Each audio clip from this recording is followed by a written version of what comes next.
Continuing education knows that at the end of the day, students want to graduate, and we can help them do that because we really listen to their needs, and we can offer them flexible options both within continuing education and across the campus.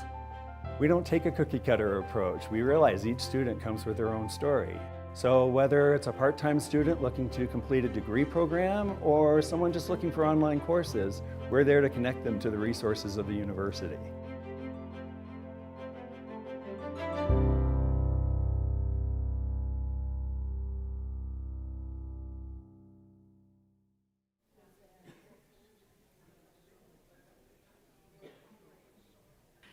Well, thank you all for joining us today for the 78th Annual Conference on World Affairs. My name is Georgia Butcher. I am an instructor here at CU Boulder in anthropology, and I will be serving as today's panel moderator.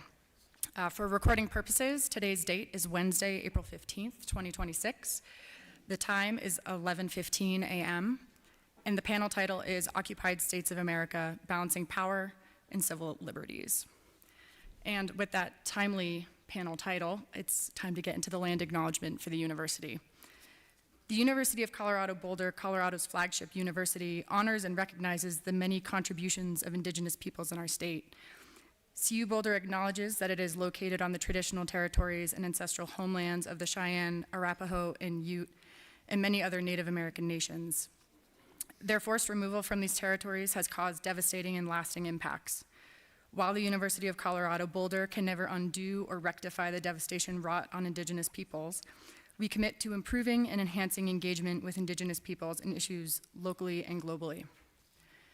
The university will do this by recognizing and amplifying the voices of indigenous CU Boulder students, staff, and faculty and their work, educating, conducting research, supporting student success, and integrating indigenous knowledge, consulting, engaging, and working collaboratively with tribal nations to enhance our ability to provide access and culturally sensitive support and to recruit, retain, and graduate Native American students in a climate that is inclusive and respectful. Thank you. Once again, welcome to CWA in today's discussion. I'm very excited, and I hope you are all too. We ask that all of our attendees remain respectful throughout the discussion and refrain from interruptions. Signs, banners, and noisemakers are not permitted and will result in you being removed from the panel, or I'm sorry, from the room. Apologies. You will all be kicked off. You're out. There will be time allotted for questions, and if you have a question, please raise your hand. Can everyone show me that you all know how to raise your hands? You've all been in the classroom before. There we go. If you have a question, you raise your hand. You will be given a note card and a pencil from one of our amazing production assistants. They will run you a note card, and then when you are done with that note card, raise your hand again. They will take your note card and hand it to me. We will spend the last 15, 20 minutes focusing on audience questions, so make sure that you're asking those as they come up. And now, oh, and also please print legibly. I am a teacher. I can read messy handwriting, but please make my job a little easier. And now we're going to go down the panel, and I'm going to ask each of our panelists. I'm getting attendees, panelists. You're all mixed up in my head now. To introduce themselves, and I would like to start immediately to my left, if that's all right with you. Good morning. First of all, thank CWA for inviting me to come do this. Very appreciative. My name is Bob Latiff. I'm a retired Air Force two-star general. I started my career in the Army, first in the infantry, sitting right in the middle of the Fulda Gap, waiting for the Soviet forces to overrun Western Europe. They didn't, thank goodness. Spent some time commanding a tactical nuclear weapons organization in Europe. Taught at West Point for a couple of years. I transferred to the Air Force, highly unusual, where I spent the 26 years in research, development, acquisition of weapons and weapon systems and intelligence systems, mostly in the space business. I commanded the Cheyenne Mountain operations just down the road from here in Colorado Springs, and I ended my career developing new science and technology for the National Reconnaissance Office. Post-retirement, I worked a few years in industry. most of the time has been spent teaching and consulting. I taught at George Mason University and at the University of Notre Dame, where I taught ethics and weapons technologies, about which I've written a couple of books, and I'm looking forward to a lively discussion. Thank you.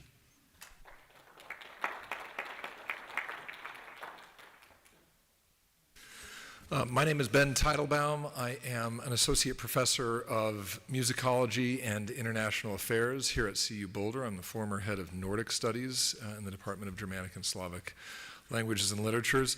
Perhaps that introduction lets you know I'm not very disciplined as an academic. I don't like to stick in one place, but if there is something that unites a lot of my work, it is an interest in the ethnography of radical politics, and in particular the ethnography of the radical right.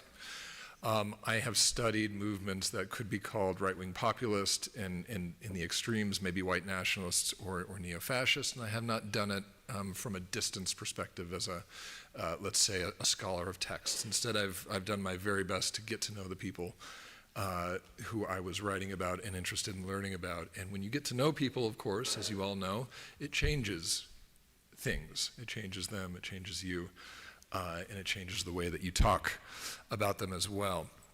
And I do think that inflects a lot of my commentary. My past work, I have done ethnographies of the populist right in Scandinavia and radical nationalism in Scandinavia. My last published book was on Steve Bannon, Alexander Dugin, and Olavo de Carvalho, Bolsonaro's ideologue. That was also an ethnography. So that was all people that I got to know over an extended period of time.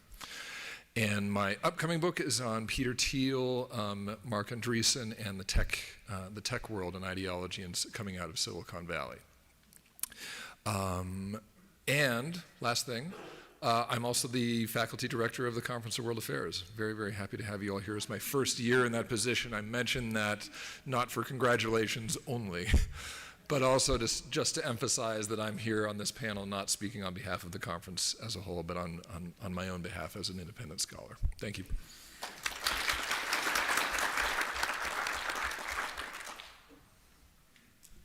Good afternoon, folks. My name is Charlotte Clymer. I'm a writer, communications consultant, and military veteran. I served in the U.S. Army from 2005 to 2012.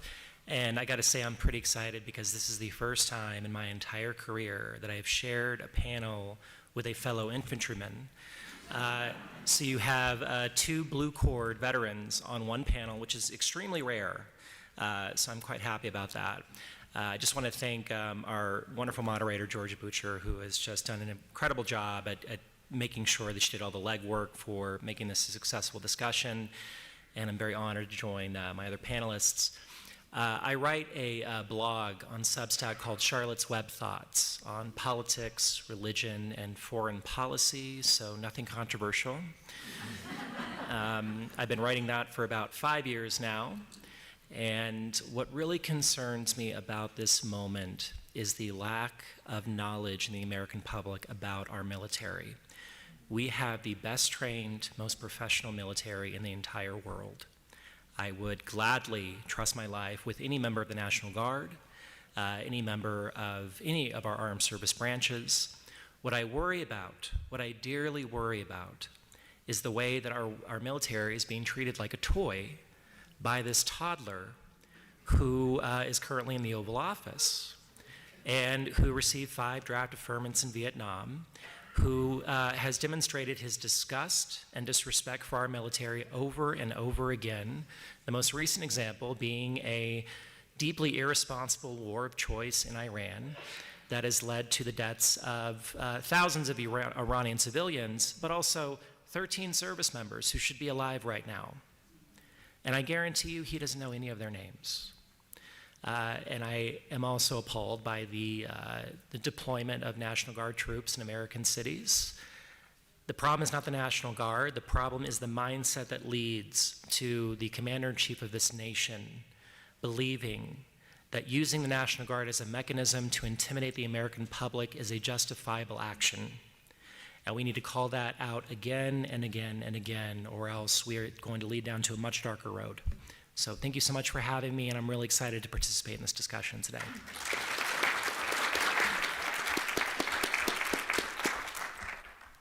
Hi, everyone. Can you hear me okay? Okay, great. I'm on such a distinguished panel. My bio is going to be quite a bit shorter. I'm Natasha Lindstedt. I'm a professor of government at the University of Essex, which is outside of London. I'm originally from California. My research is on authoritarian regimes and autocratization, and I write books, articles, and do journalistic work on these topics and consulting. And it's a real pleasure to be on this panel. Thank you.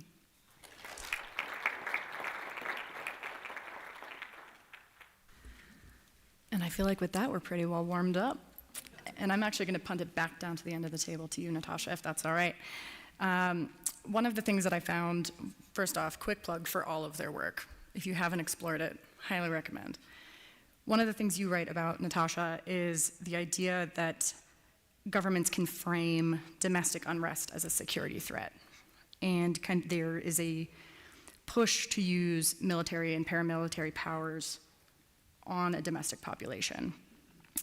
Can you explain to us and kind of kick us off with a conversation of how that shift to thinking about civil unrest as a national security issue affects democratic norms? Okay, great question. So I want to first say that in a democracy, you're not supposed to use the military against your own citizens. That's just not what democracies would have by definition. The military is supposed to be neutral and not involved in politics and not used in any kind of offensive way against their own citizens. That's something that you see happening in autocracies and hybrid regimes around the world, where there's this hybridization of the security forces, and they're used in a very repressive fashion against their own citizens. And that, of course, leads to an erosion of trust and a breakdown of the community that is often necessary between policing and the local citizens and population.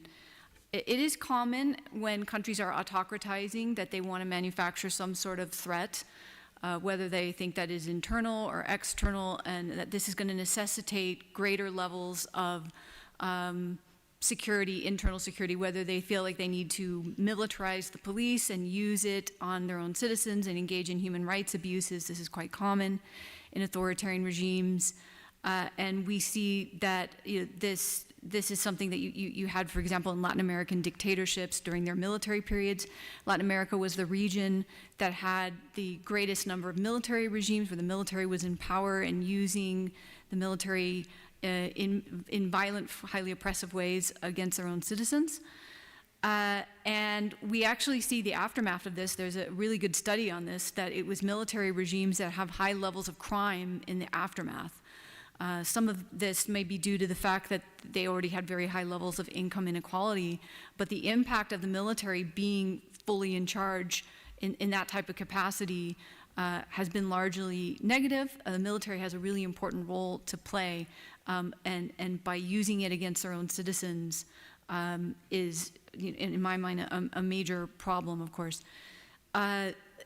To just circle back to the question, because I might have gone off a little bit on a tangent, but it is just a very common theme, a common tool.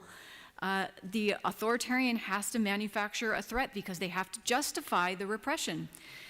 Why else would people be willing to succumb to this type of repression unless there was some kind of existential threat? And the autocratizing regime has to talk about it all the time and then justify that this is why we need the repression. I'll give an example in the case of Chile under Pinochet, which you may be familiar with, and how there may be still people today that had lived through the Pinochet regime that felt that this type of repression, where there were 4,000 people that disappeared, was necessary. That they need the streets to be clean, they need to be, have more law and order, and that there was some sort of threat coming in from their own people. You have similar case in Argentina. Now they're under the government of Javier Milei, and there were even more disappearances. I mean, thousands and thousands of people just disappeared into the night, and the reason was they had to deal with a threat that was coming in. So it's common, it's a common pathway. We see it happening again and again, but it is absolutely not possible for a country to be a democracy and to have its military being used in aggressive fashion against its own people.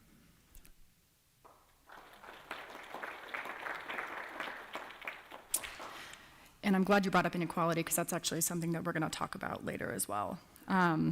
But to move down the table just a little bit, if I can get to my questions, I've been locked out. I'd actually like to move to Ben, if that's all right, because we'll kind of stick with some theory and then we'll move into a little bit more of the military perspective, if we can.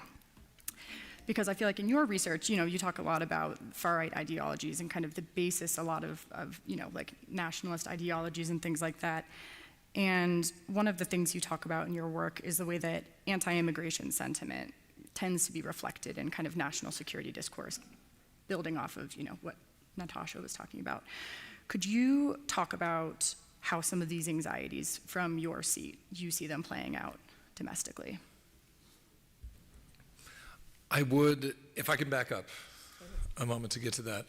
One way to talk about and to think about everything that has been happening in the past year plus is to say that we're in a state of novelty, that we are seeing an unprecedented use of state force against our own population. And we could, to pivot to your question, we could see the roots of this coming from a far-right ideology that would say that actually domestic policy and domestic actions are part of a foreign policy. And the way that will surface is when you hear someone saying that we are actually staving off an invasion. That when ICE goes into the suburbs of Minneapolis or New Orleans, that it's actually conducting foreign policy because there are foreigners and outsiders in our midst. And so that's some of kind of the ideological baggage that is there. We could, again, emphasize the novelty of this and the fact that even the raw kinetic elements of this moment, the fact that you have the military and militarized police or the National Guard threatening coercive action against our people. This is different, this is new. But there's another way to look at this. If you ask for the perspective of the right on these matters, you would not, in fact, I think, always hear a narrative, a story about newness and novelty. Instead, you might very well hear an account of just a changing face of government aggression versus the people, and different sorts of inside and outside groups being targeted by the state at different times in different ways. Prior to, let's say, the election of Trump in 2016, after all, it was very, very common for especially religious conservatives in the United States to say that they felt that their government had targeted them as an undesirable element in the state. That could have to do with stances on abortion, on gay marriage, all of those hot-button cultural issues. They felt that the culture, the state, the Obama administration were actually marking them out as unfit to be citizens in this country. And if we look at things in that way, then yes, you would have to relativize the actual mediums of confrontation between a people and a state, but you would see an alternative narrative of our past that emphasizes continuity, that it's really whichever side is in power is going to target some domestic outgroup, and there is an inflation over time. It gradually is getting more and more coercive, more and more kinetic, more and more physical. I mention all that because that's where my thoughts are with this. If nothing else, thinking in this latter way, not emphasizing novelty, but instead emphasizing continuity, allows us and encourages us to look at the experiences of a wider portion of our population, and that might be helpful in this moment too.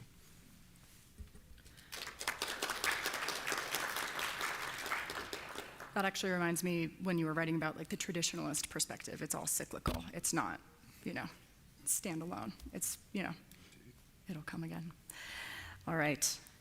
And now we're going to dive into a little bit more of the meat of it. I'm going to start with Bob, and then I'm going to move on to Charlotte, if that's it.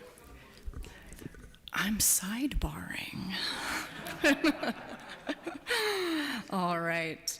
So, Bob, you have had a very distinguished military career. And so, from a leadership perspective, I'd be curious to know, both from a leadership and veteran perspective, I guess, how should the military's role in domestic affairs be defined, especially in the way it's being used, and how can the public better understand that?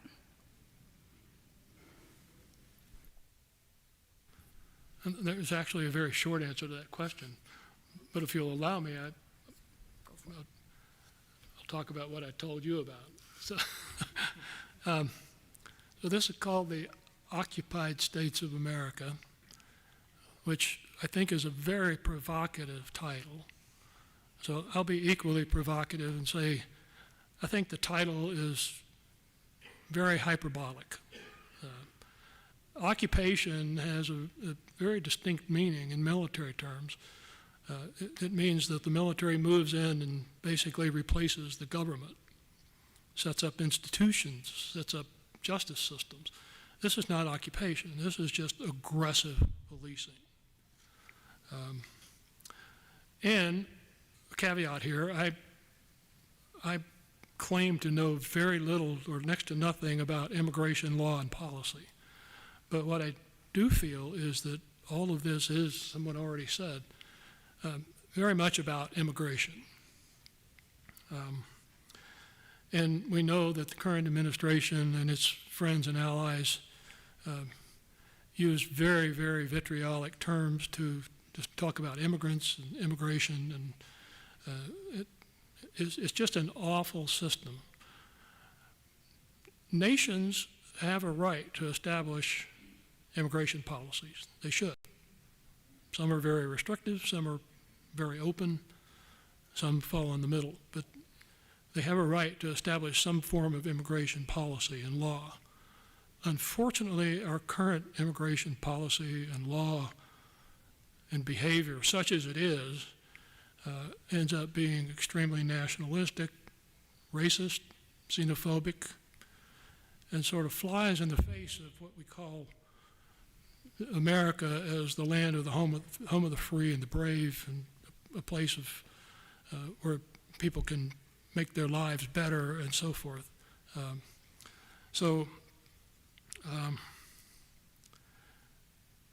I think what we're seeing now is just a form of terrible disrespect. We need to do better about our immigration policies and laws.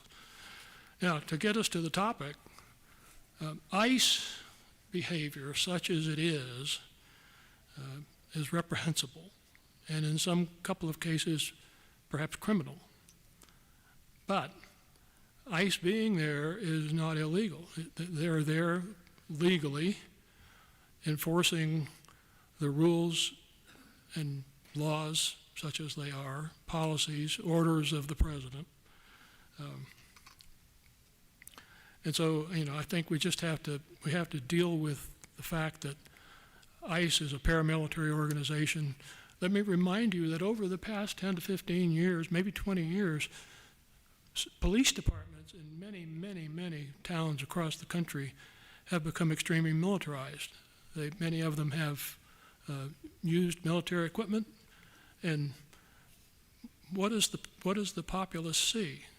They see something akin to a military in their midst. But to your point specifically about the military, the National Guard, as it was, I think they were deployed to Portland, if I'm not mistaken. That's a different kettle of fish. They were there, as far as I can tell, illegally. Why do I say that? The policy and law of the United States is that military forces are not to be used in any way against the civilian populace unless and until the Insurrection Act is invoked. From my understanding, the Insurrection Act was never invoked in this case, and so the National Guard was there illegally. I think the question that was in the write-up for the panel asked what is lost by the American people.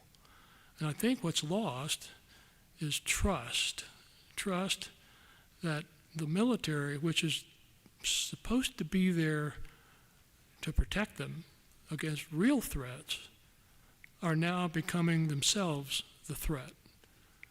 And so for the military, there's a loss of trust, there's a loss of respect. For the civilian populace, there's a creation of an environment and an atmosphere of fear and mistrust. All of this has to be fixed, and my hope is that sometime in the next couple of years it will be. Thanks.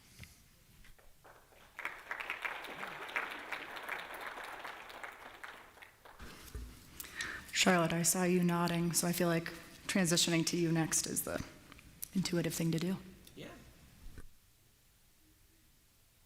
So, for decades, Gallup has polled the American public on confidence in U.S. institutions. And for decades, it's gotten progressively worse for the usual suspects. So last year when they did their poll about, well, the way they ask it is they divide it into 6 categories, 6 responses, that is.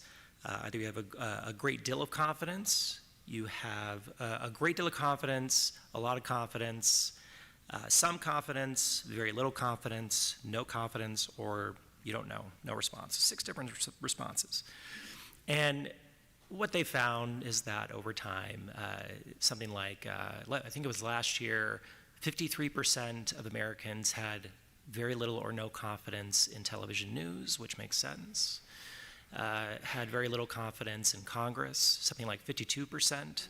Had very little confidence or no confidence in the presidency, which makes absolute sense.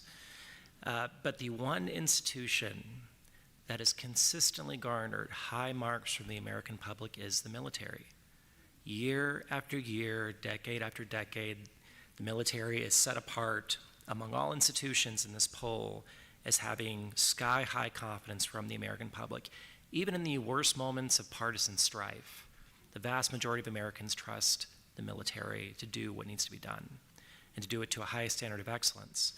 But last year, the military reached 13% of little confidence or no confidence. Now, that may not seem like a lot, but it is the highest mark of little confidence or no confidence in 4 decades. And that worries me. That really, really worries me. What I see right now is an American public that is looking at our military and specifically at the National Guard and Reserves, and they are taking a cinematic view of things based on Kent State, based on previous moments when National Guard were deployed in very unsavory ways by political leaders who engaged in very poor faith. But I want to be very clear to you, you do not need to worry about the military and National Guard meeting a high standard of excellence. You don't. What you do need to be worried about are political leaders who engage in extremely poor faith in how they use the military, and journalists who don't do their damn jobs in holding politicians accountable for their lack of following a smart process in how military troops are deployed. That being said, ICE is a fake agency. It is. When I hear a lawmaker refer to them as law enforcement, it takes everything in me not to scream in rage. They are poorly trained. They don't know what the hell they're doing. They claim to go through a 16-week training process, and they don't. Most of them are able to get into the ICE Immigration and Customs Enforcement based on very low standards, which they don't even meet. The training regimens are frequently truncated or abbreviated.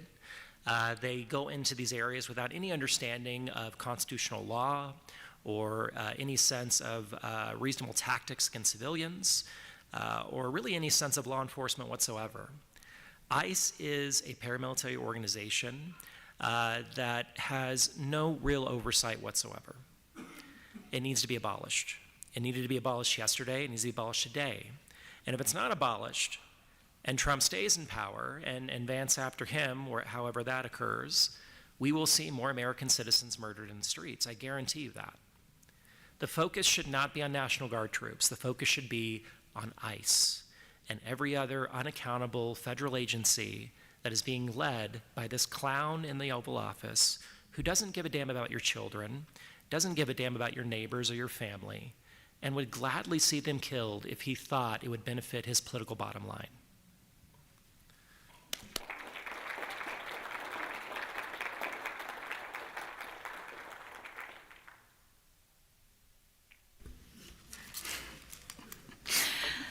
And Natasha, I know you've written about media coverage and, the de-democratization of other countries around the world. And I'd be curious to know, kind of like from your perspective, what you have seen in terms of like the media's play in the transition of government, if that makes sense. The media's play in the transition of government?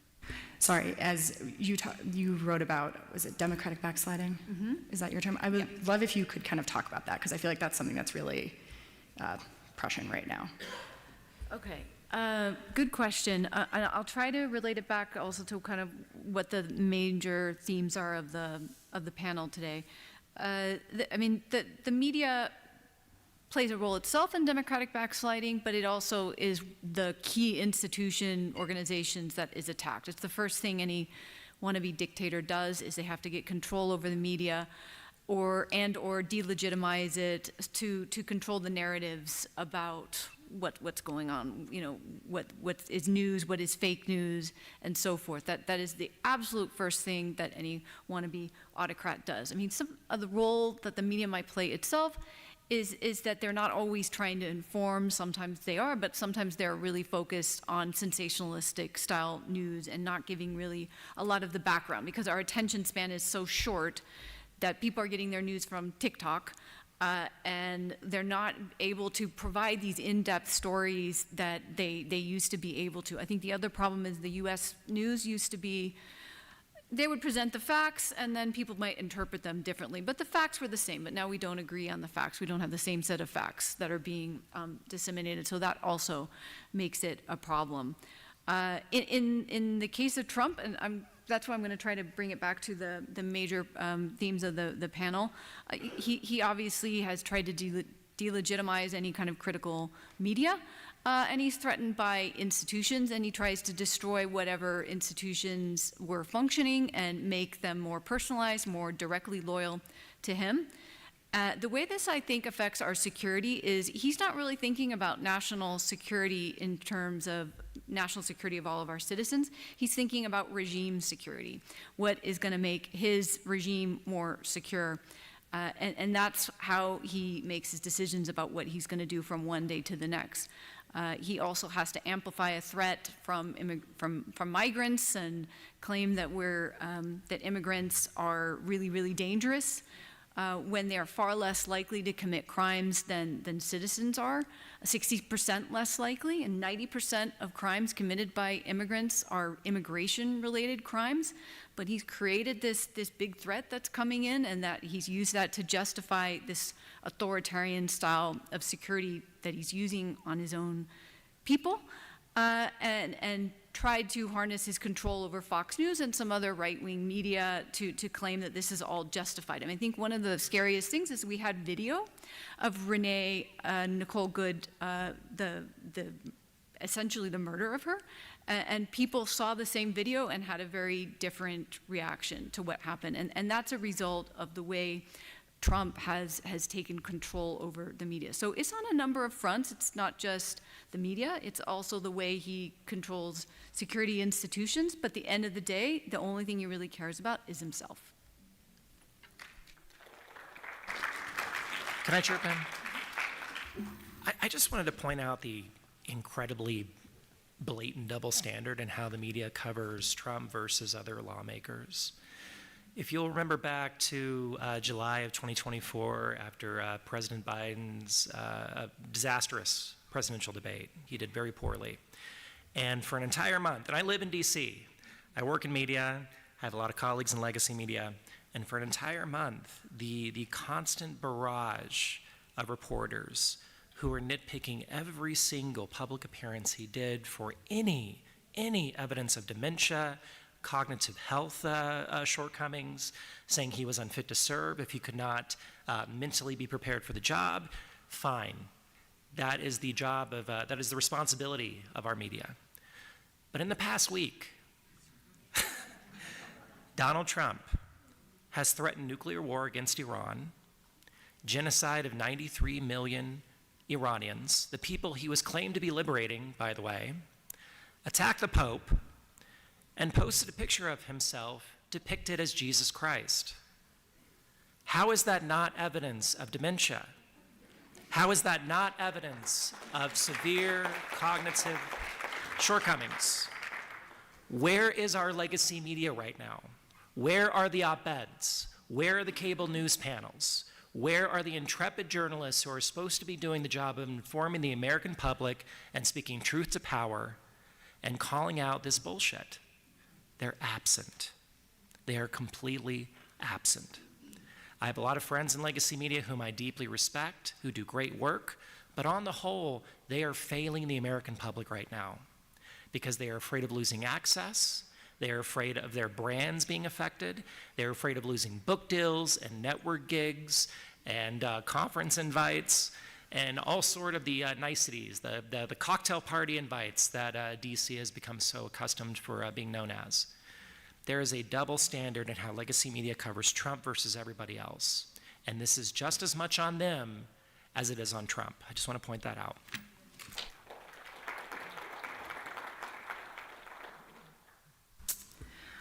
And in line with that, and I'm bucketing all of your questions because there's a lot of themes emerging here. One of the things that is clear in these questions, and then also listening to the conversation as it goes, is, I'll open this up to all of you, so whoever wants to tap their unmute button first is welcome to go first. Where should the line be drawn between ensuring public safety and preserving individual freedoms? And if you want to be really lofty, who gets to define that?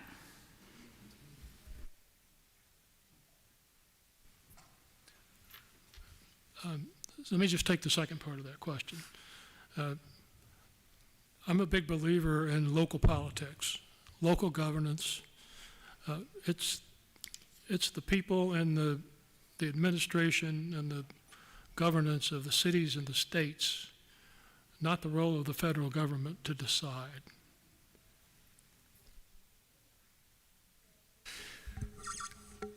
Actually, all of these last responses that we just heard do highlight something. I'm going to respond to that question a little bit indirectly. We've heard about cratering trust in institutions, and we heard about the encompassing nature of that cratering trust, that it would probably include, yes, government, also media, perhaps our research institutions. In other situations, in other countries, the military has come into the fore as being one institution that you could trust. And in that respect, the sentiment that you were commenting on, Charlotte, the enduring trust and faith in the military among the American population is very unremarkable. We can at least trust that a military does the sort of thing that it says it's going to do. And that the competencies for which it is designed are always going to be tested and at the fore. And yet, at the same time, I think when we hear this drive to well, we can solve things if we turn to local politics, is this not part of the same movement, part of the same phenomenon, that we are increasingly distrusting the grand commons of America? We don't have shared nightly news. We can say that's a good thing. We don't have a lot of trust in, let's say, the American dream as an archetypical way to live your life, no matter where you are in this country. And we also do not trust any political life that would be taking place to trust when everything else starts to fall apart. And yes, indeed, to use it in the ways that his personal pathologies will tend to want to use it. But nonetheless, this might be broader than just one bad apple.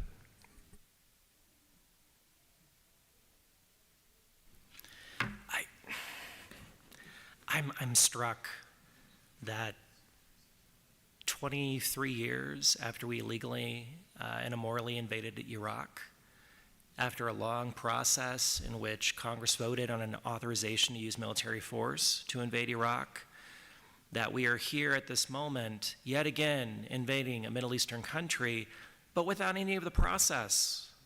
None whatsoever. Trump just decided to take military action against Iran, and Congress laid down and let him walk all over them. That is not how military force is supposed to work in the United States. Congress has the power to authorize military force, and that's for a good reason. We have hearings, we have briefings, We make sure that the military has a coherent plan to engage in a long-term military action that is not an emergency military action, by the way. We do these things so that we prevent unnecessary deaths, that we prevent unnecessary diplomatic quagmires. There is nothing on display right now. And I gotta say, I am really incredibly disappointed in the Democrats who refused to call this out at the start 6 weeks ago. This is bullshit. Thousands of young women and men died in Iraq and Afghanistan for no good reason. For a situation that is demonstrably worse 20 years later, and now we're doing it again. This is the worst deja vu. I mean, this is crazy. I wake up every morning looking for updates on Iran, and I'm just gobsmacked that we are yet again in this situation without any smart adults in the room making sure that we don't make catastrophic mistakes that affect not only the people who serve, but also innocent civilians who are being killed. A girls' school was bombed in Iran because of an AI error, an artificial intelligence error, because of incompetence by this Pentagon, because of political appointees who don't care whether they're bombing children, who just care about the bottom line and the Fox News graphics that say that we took out. I am glad we took out the Ayatollah.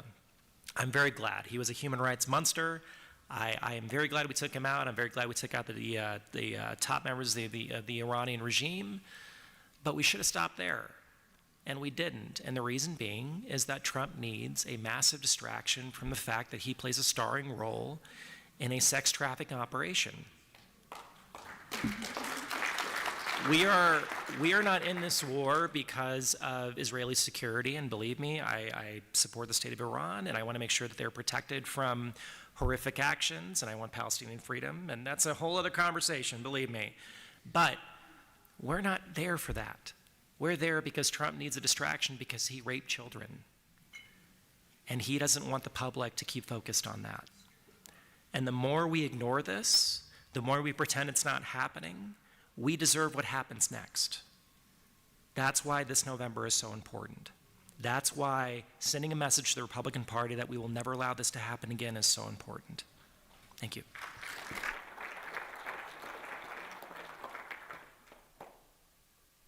Do you want me to answer the same question? Okay, it's hard to follow Charlotte.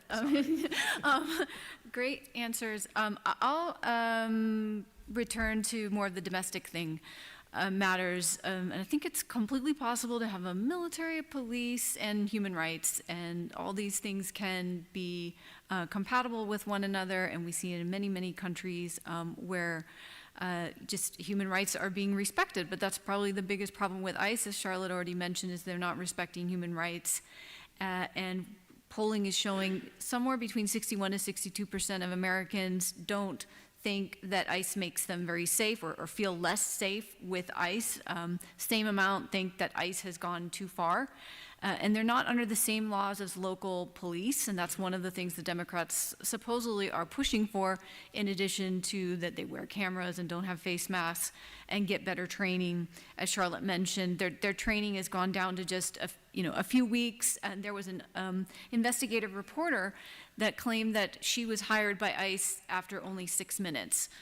So that's not really going to be the time necessary to train these individuals that are doing work that's highly sensitive in human rights training. And I think it's possible to have it all, but you do have to respect the law and human rights.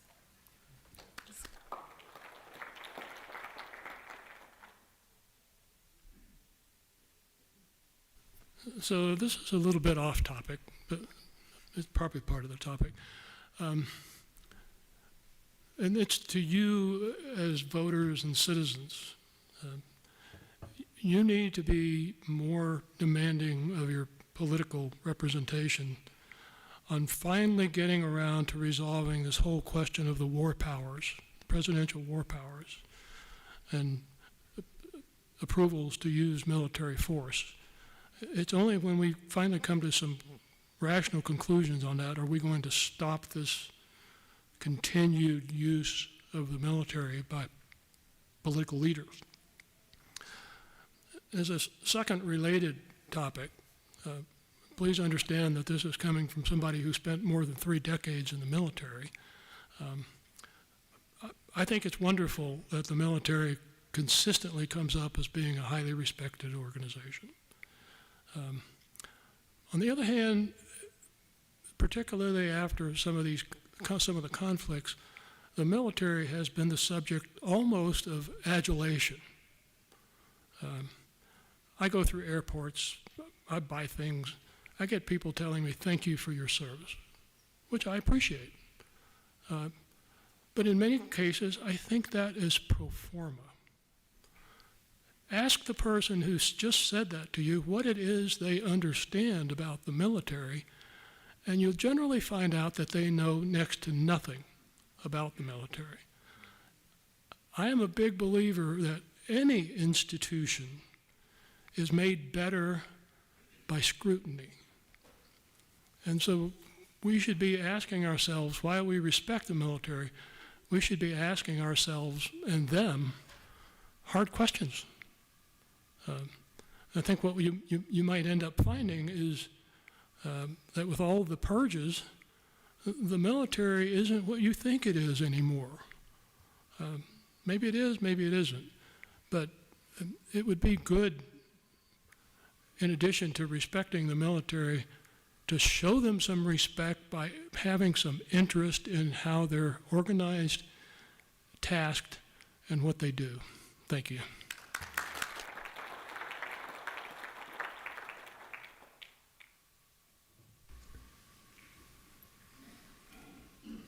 I didn't know. That was pretty good. I didn't know if anyone wanted to jump onto the back of that. I agree. Great. Well, the last question I had before we move into audience questions are, and again, open to whoever wants to unmute first. What are some practical steps that citizens, institutions, policymakers could take to prevent this kind of normalization of an occupied states of America, if you will, kind of with the understanding that that might be a little bit hyperbolic title-wise?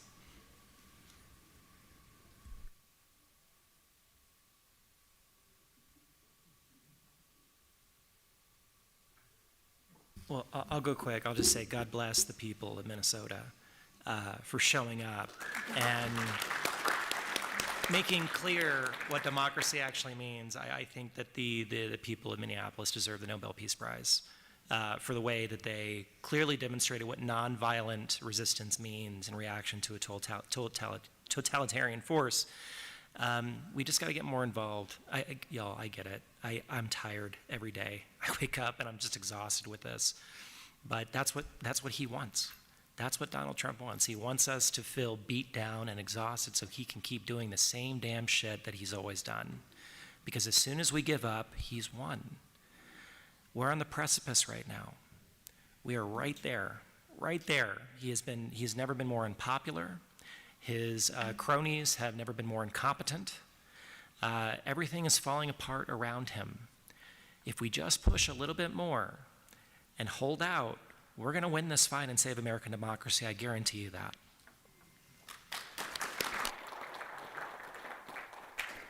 Very quickly, I'll go back to what I said earlier.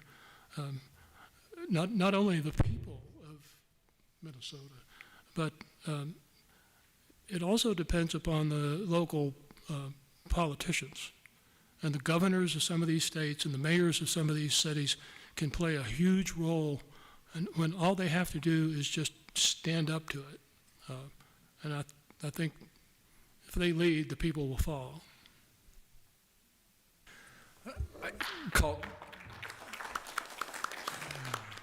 I'm pessimistic, and I'm almost finding myself not quite wanting to accept the grammar of the question.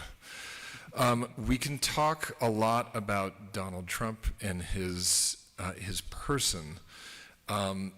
He was elected by people, and I fear that those particular sentiments that drove him to power are not going to disappear, even though they might not have such an outlet in the past, and that's not immaterial by any means.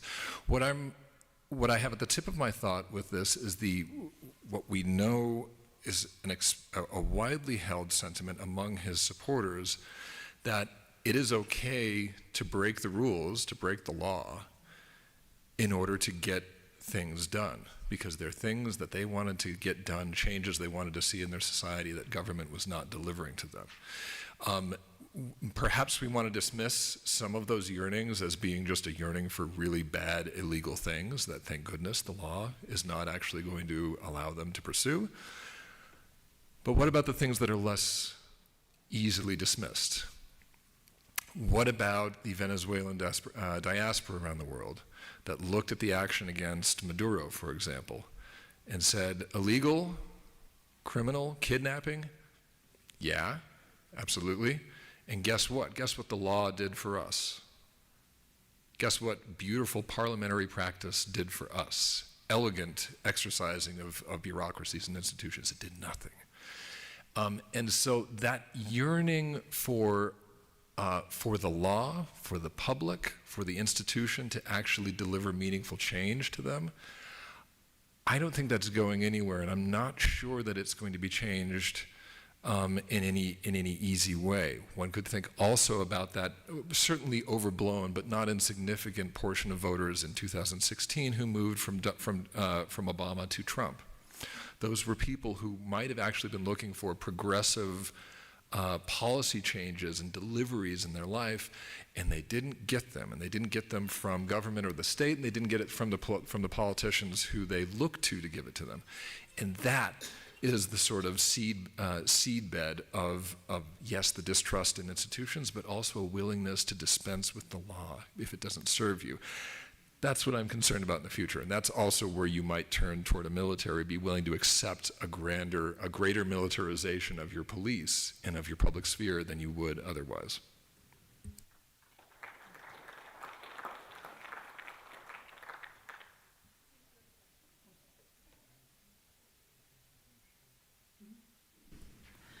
All right, we are now going to move into audience questions, and a lot of you had some very similar ideas. Thank you. So if I don't get to your question, I apologize. There's some great questions in here. And I've just lost my pile that I was going to start with. Apologies. So we talked about Minneapolis already, and I think this is a timely question just to kind of keep us on that track, and then we'll go in a slightly different direction after that. One of the things we saw after Minneapolis was this, question around the Second Amendment, especially around with the killing of Alex Preddy, and kind of, where are our civil liberties, where are our rights, especially when it comes to where they're starting to butt up against some of these policies and some of these powerful movements that we're seeing happen. What are your thoughts, this is to anyone in the panel, on, thinking about the Second Amendment? Is it doing its job right now in protecting citizens from a tyrannical government? Heavy to start out the audience questions.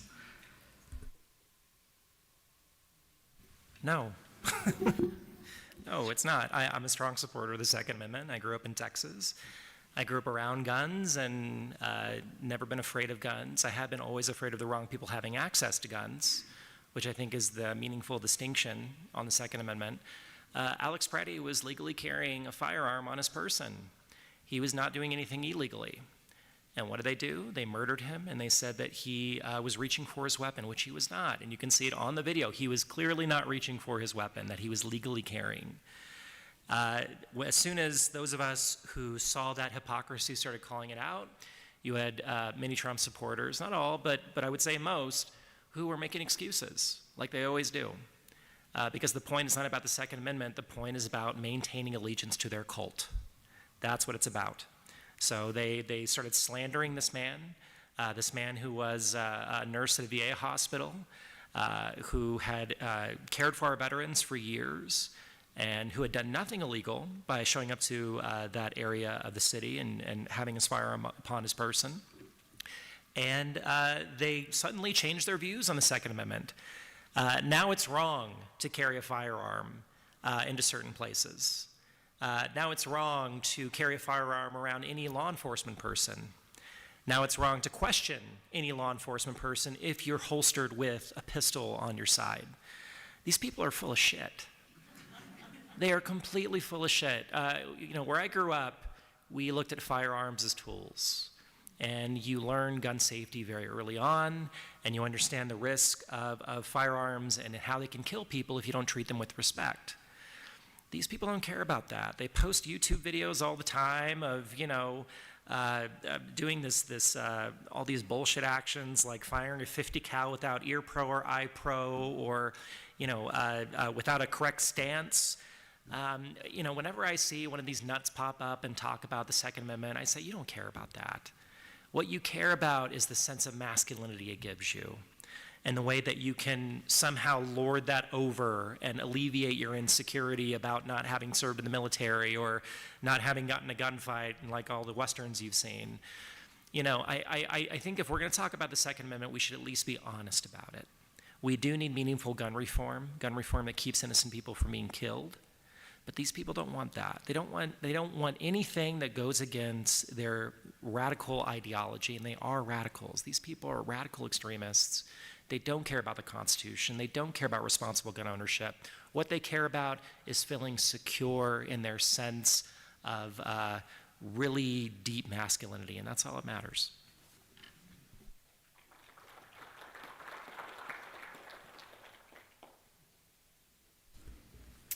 Natasha, I'm going to punt this one to you because you brought up kind of, the aftermath of what happens when communities experience a military presence. And I don't know if you can answer it, so. Okay. Are there ways that people who are either naturalized citizens, or by every measure a citizen, but by the quick look test that seems to be what is driving a lot of these abductions, quite frankly, are there ways that people that fit into this category can be safe in your perspective, kind of given the current situation and then also the aftermath of what comes next? Such a good question, and it's something that actually really worries me. My mom is from Panama, and she was talking about that every time she leaves, she probably needs to take her passport with her. Her sisters take their passports with them. This is not really a great solution, but they're frightened because there are stories of people who are citizens who are detained for weeks and weeks, people who are legally here being detained for weeks and weeks, and that does all kinds of damage. It's incredibly frightening situation. I don't think that right now there are ways that you can foolproof this. That you can find a way that you are not going to be a victim of some of these absolutely heinous overreaches of authority.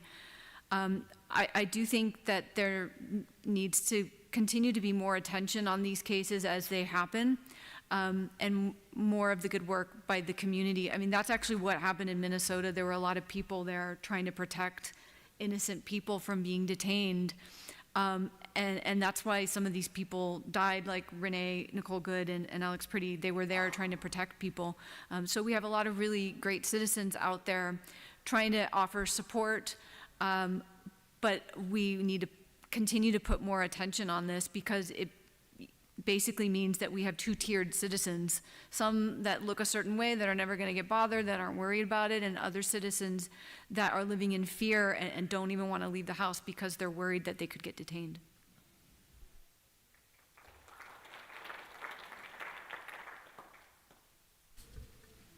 Ben, I'm going to punt this one to you. How can we push back against the unconstitutional use of federal forces against U.S. citizens when it's framed to most people as part of an America First narrative? I think that I would repeat myself somewhat. So if the problem is the America First narrative, and the fact that let's just say for the sake of argument that we see increasingly militarized or actual military forces being turned against a population, and okay, there's this way of thinking about that, this way of talking about it that makes this possible. I would return to the point that I had earlier, which is that we probably need to find some way, and I don't think it's a matter just of the conversations we have, we need to find some way to pull ourselves out of this system of chaos and crisis. That's also an underlying, sometimes an unspoken theme in a lot of this, that it is justifiable to a significant portion of our population, it's justifiable to take these measures because we are in a state of emergency. And recall, states of emergency is this very bizarre legal phenomenon that is at once supremely lawful, the ultimate exercising of a justice system to declare that the law is suspended. And at the same moment, it's also when law is eradicated, when anything becomes possible. You are in a space of indeterminacy legally in many cases. We do our best to make a state of emergency somewhat comprehensible, to put some guardrails on it, but it's really quite a bit of chaos. And the only way we tolerate such a strange situation is if we think it's absolutely necessary, if we think that we are in an emergency. I would punt that both back to my panelists, but I would put that to you all as well in the audience to say, how do we get out of a state of emergency? How do we get out of a conversation, a culture, a moment in which we think that the stakes are perpetually existential, that we cannot, all of us in our own ways, we cannot tolerate an inch, and we have to go to the foremost, and we have to suspend the law. That, at least, I don't have an answer to that, but I think that some sort of answer is probably at the end of that pathway. I know I'm talking a lot. I'll be quick. I just want to point out real quick that Viktor Orban was defeated in the election for Hungary earlier this week, and it was done with a coalition of people who didn't agree with each other on a number of things. They went from they had a 33-point swing in that election. If that happened in the U.S., we would have a Democratic supermajority in Congress, literally. And these people did not necessarily see eye to eye on every issue. I know I'm probably going to have to vote for a Democrat who doesn't necessarily align with me on trans rights. I know I'm probably going to have to do it on a number of issues. Do we care about purist and purity politics and litmus tests, or do we care about saving democracy? And I think a lot of people need to look at themselves in the mirror and ask themselves that question and be honest about it if they really care about the future of democracy in the United States.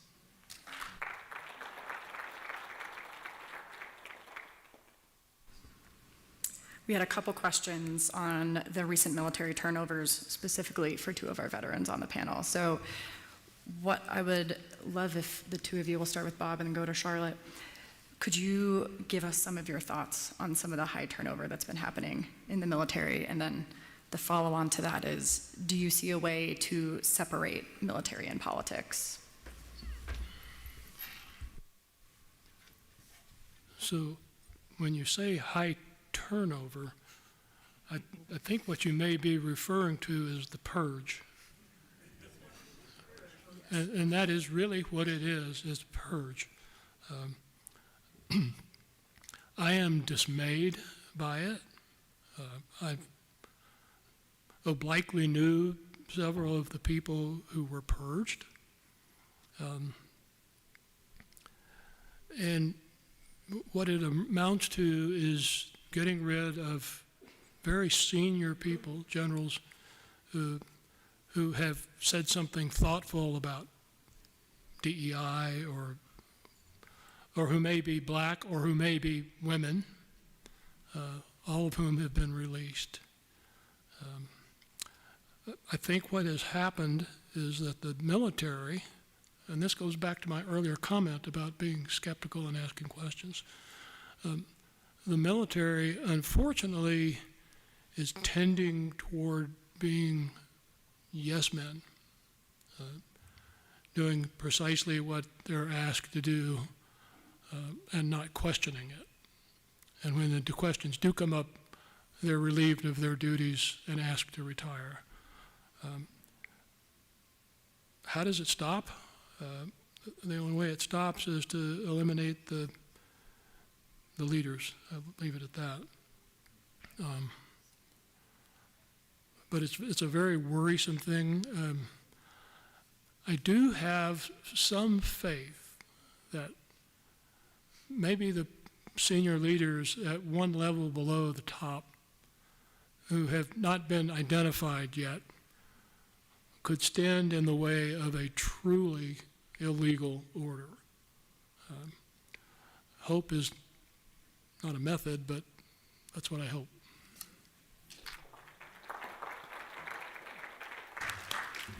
Yeah, I completely agree with Major General Lateef. The Army Chief of Staff, who had 4 decades of service, who had served in combat in 2 separate conflicts, both Persian Gulf and the War on Terrorism, who was highly decorated, highly respected across the armed services, he was fired. And it emerged that the reason he was fired was because he spoke up after black women and women generally were passed over for promotions or had their promotions rejected by Hegseth and by Trump. And it's crazy to me this is happening. You know, this Saturday is the 50th anniversary of the first class of women to graduate from West Point. This Saturday. And there are going to be hundreds of women old grads, that's what you call a West Point grad, an old grad, women old grads who are going to gather on the plain at West Point and commemorate that, you know, amazing event. And it strikes me as so deeply tragic that women now can serve in combat, that we now see women, and particularly black women, in positions of senior military leadership, and they're of course serving to a high standard of excellence. And we now have this administration in place who doesn't care about the standard. Like, look, if there's a trans person who can't meet the standard of excellence, I don't want them in the military. I don't, because they don't deserve to be in the military if they can't meet that standard of excellence. If there's a woman who can't do it, she shouldn't be in the military. All that matters is the standard of excellence. Donald Trump doesn't care about a standard of excellence. What he cares about, ironically, is being the greatest champion of identity politics in modern American history. He wants to see all white men, all mediocre white men, by the way, in positions of military leadership. I just want to see leaders in positions of senior military leadership. So I really appreciate Major General Lateef's remarks, and I completely agree. We're seeing the top levels of our military degraded by this coward who, you know, the only military operation he ever successfully got out of was Vietnam. So it's a sad day.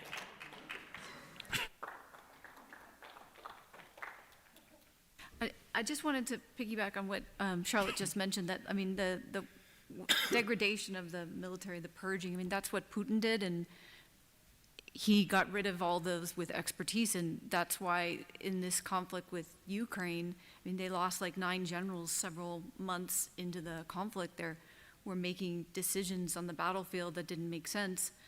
You will often see these sort of coup-proofed militaries perform horribly in battle, and that seems to be the path that Hegseth and Trump are taking. I mean, and it's very, very dangerous actually for our national security, what they're doing at the moment. That's just a short comment about that.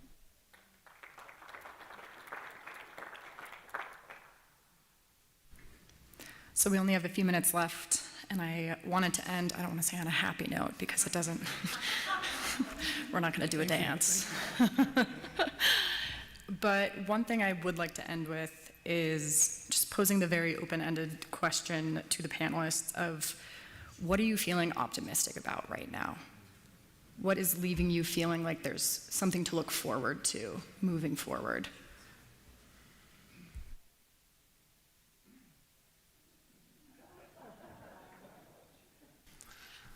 I'm feeling optimistic that there are only 2 years left to the midterms.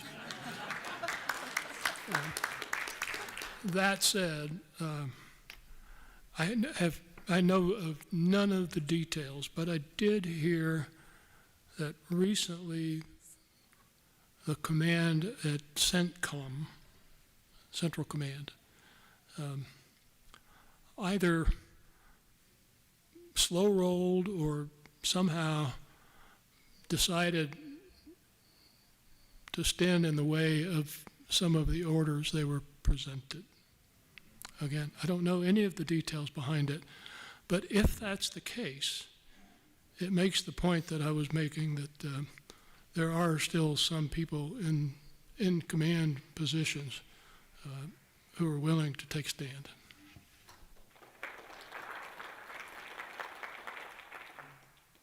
I guess we'll just go in order. Georgina. Here's something that makes me optimistic.